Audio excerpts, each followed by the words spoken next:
Okay, magandang araw po muli sa lahat ng ating mga viewers at mga subscribers. Sa mga hindi pa po nakasubscribe, baka pwede po makisuyo, pa-subscribe naman po ng ating channel. Salamat po. Ang gagawin po natin ngayon ay personal blender. Gumagana po yung ibang button pero yung number 1 hindi siya gumagana. Katulad nito, pag pinindot natin, dapat iikot yung kanyang blade o yung kanyang receiver, hindi siya umiikot. So, check po natin. Okay, buksan na po natin ang pinakang cover nitong ating blender para makita natin ang mga switches sa ilalim. So, ito po yung pinakang mechanical switch niya. Check po natin ang bawat linya nito kung okay.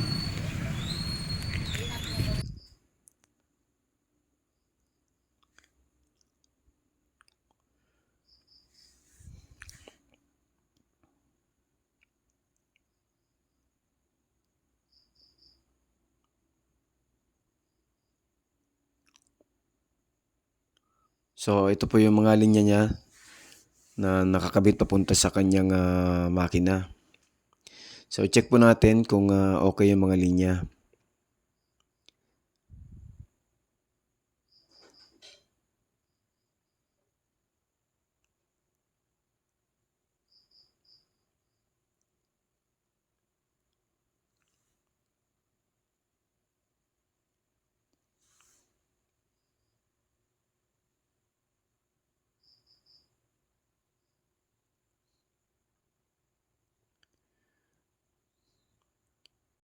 Okay, so okay naman lahat ng mga linya papunta ng makina.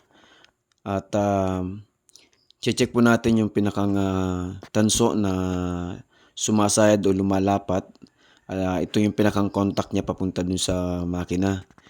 At may butas po dito sa pinakang ano nito, check natin. Yan, so pag tinetesting po natin ng rekta, gumagana. So i-bend lang natin ng konti yung pinakang tanso nito na lumalapat dun sa pinakang contact. I-bend natin ng konti para pag pinindot natin siya, magkakaroon siya ng mas magandang contact.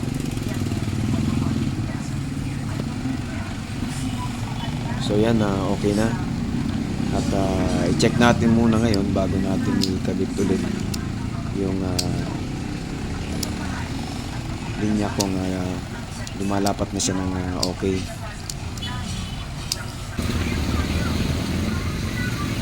So yan, check natin.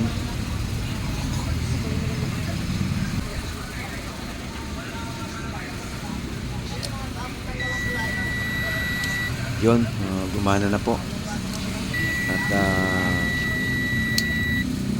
ngayon, ikakabit na po natin ito ulit. Pinakang body. Dito natin.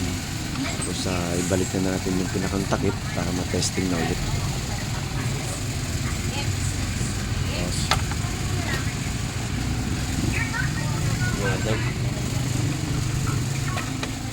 Madam, nakapagpaani na? Ha? Nakapagpaani na?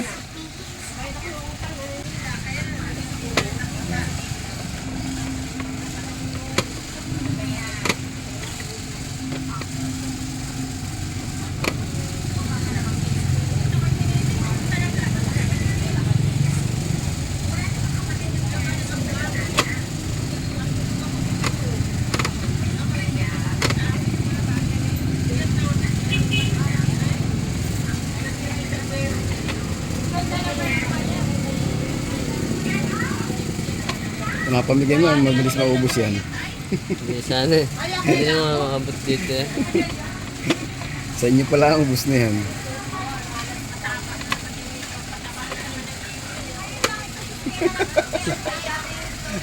Buti nagatindot hindi nata ba ano?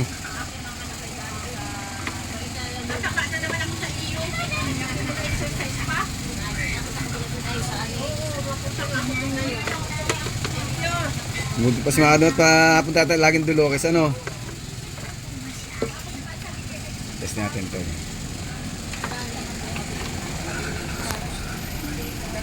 Ito. Sasakyan mo na.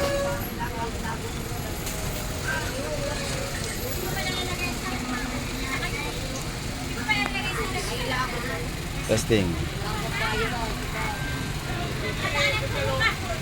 Okay, pindutin natin. Ayan. Ayan, ikot na po.